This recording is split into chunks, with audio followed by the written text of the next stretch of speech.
Back with first trades and lots to talk about in terms of consumption, the retail updates that we've seen, the BPC numbers that have come in from Nykaa. So let's cover all of that and try and get an estimate of how the overall consumption pack is expected to do in Q3 based on the updates that they've given. We have Karan Taurani, EVP at Elara Securities, joining us in the studio. Karan, hi, morning, and thanks for your time. We have to start by talking about Trent, the kind of cut yet again on the stock, 8.5% lower. It's just become a norm. Every time an update comes, the street is not happy, and a 7 to 8% cut is something that we usually start seeing on Trent. I think Trent, more than the revenue downgrades, you are seeing derating of valuation multiple. I think the ask rate for growth was in the range of 20-25%, which is now moving closer towards 15 to 17%. So I think with the growth rates kind of converging on revenue front, and that's primarily because of LFL. So if you look at the store growth, I think that's largely been in line. 150 odd stores every year is what Zudio is supposed to add, and that's largely been in line. Q4 is going to be back-end store addition led. But majorly the LFL growth is a pain here. It's about a low single digit in the range of 2 to 3%. Two reasons for this. One is, of course, increased competitive intensity. We are seeing cannibalization within the fast fashion segment, wherein instead of 2 players, you have 5 new players entering the market. Existing players are also doing well, the likes of Max Fashion. So there is a gain in market share by the other players, and Zudio is losing market share to a certain extent. Second reason is also acceptance of this category in the non-metro markets. So from a throughput standpoint for the new stores, which have been added in the last 2 years, the throughput for that has been lower. So that's another reason in terms of why the LFL is under pressure. I think another 2-3 quarters when we see some kind of reversal trend in terms of growth rates moving closer towards 20% and plus. But I think this kind of growth rate of 15 to 20% will continue from the 2 to 3 quarters because competitive intensity is very much here to stay. Many competitors have guided for healthy store expansion over the next 6 to 8 months. So whether or not they pull back, whether or not they get the throughput, the way Zudio is getting throughput in terms of revenue per square feet is a question mark, and that remains to be monitorable. Another risk for Trent, I think, is margins, right? So currently what we've seen is revenue downgrades over the last 4 to 8 quarters, but margins have been steady and stable. Going ahead, I think there are plans for them to invest into product, reinvent or reimagine the product to fight the competition. So in case they focus on quality and in case of margins coming off, you could see further downgrades and further derating. But if that's not the case, if margins remain stable, then I think the worst is behind us as far as Trent is concerned. Worst is behind us. What's the risk to margins here, Karan? How much, if at all, could margins fall? Because if you're saying that's one of the key risks which are, or are the key residual risks which still need to be built in, how much of a risk is it? So in terms of margins, I think they are in a band of 16 to 16.5% EBITDA margin. Correct.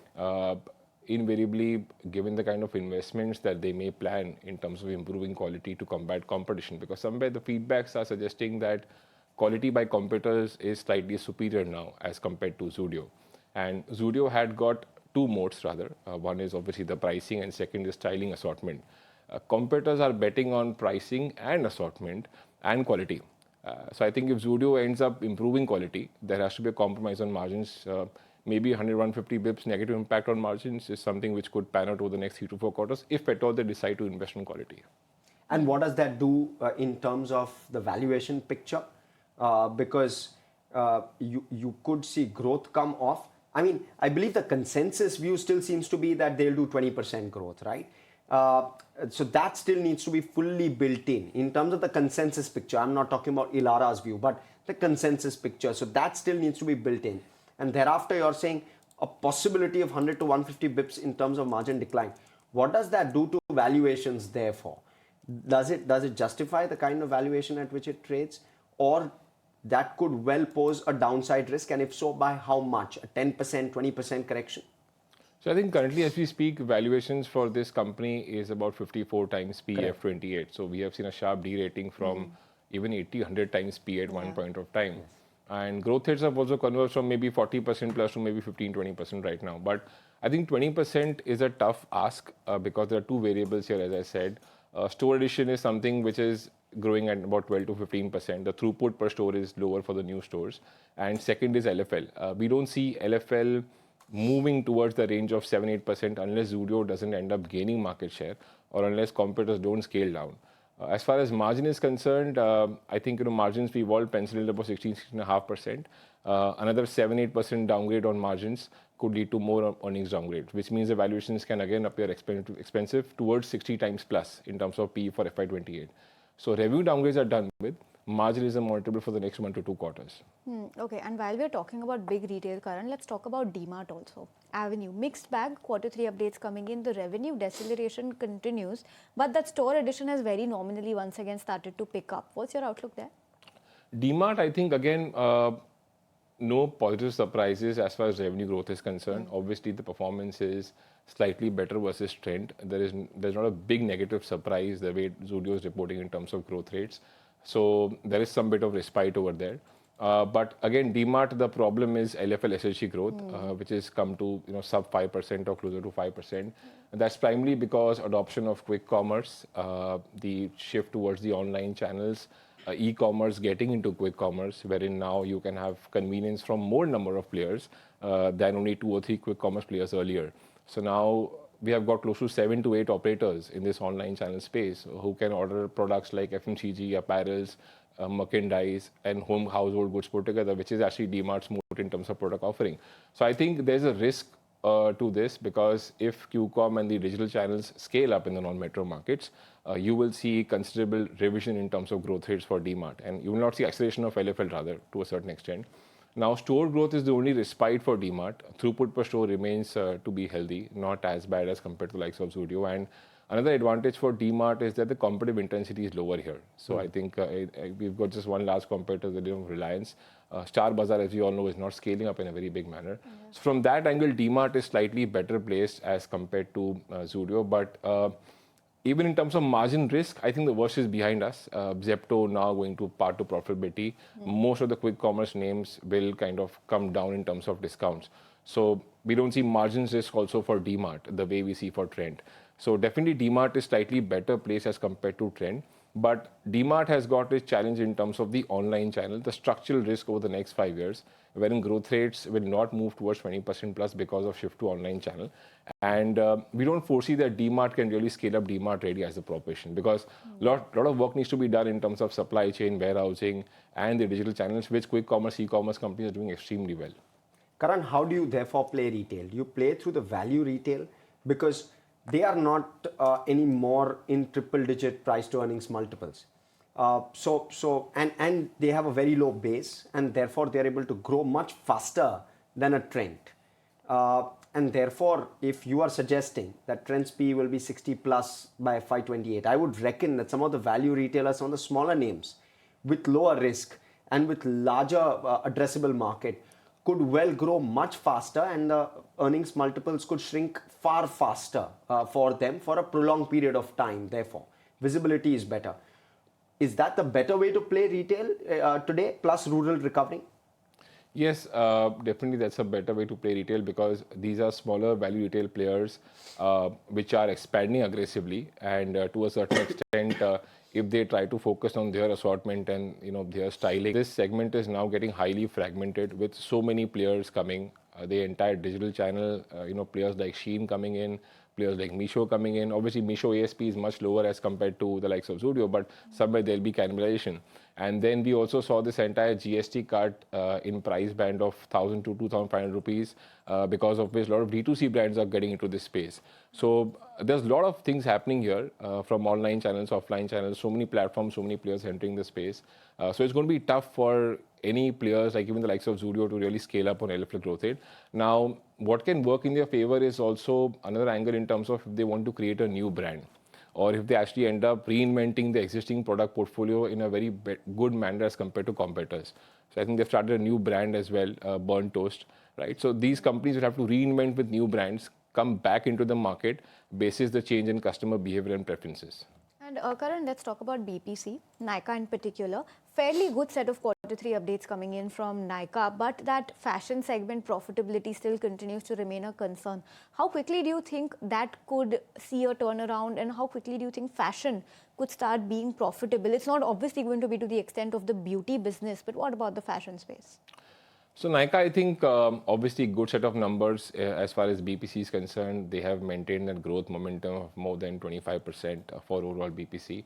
This quarter, obviously, you saw a boost because of the festive. Otherwise, on a steady state, BPC growth rates are in the range of 25 to 26%.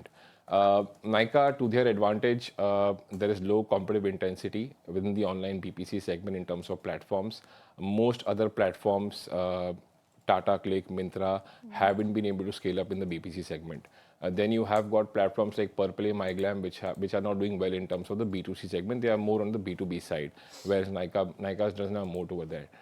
So from that perspective, Nykaa is actually better placed. The only risk for Nykaa is the scaling up of QCom. So QCom somewhere is gaining market share in the online BPC segment at the cost of Nykaa, but as of now, that has not led to a big dent in Nykaa's growth rates. Another interesting point, a risk rather for Nykaa could be on the BPC side would be the e-commerce companies going for lower lead times. So quick commerce obviously can't guarantee you the wider assortment the way Nykaa does on the BPC side. But if e-com goes to lower lead times, they can give you a wider assortment in BPC, which could be a potential risk for Nykaa.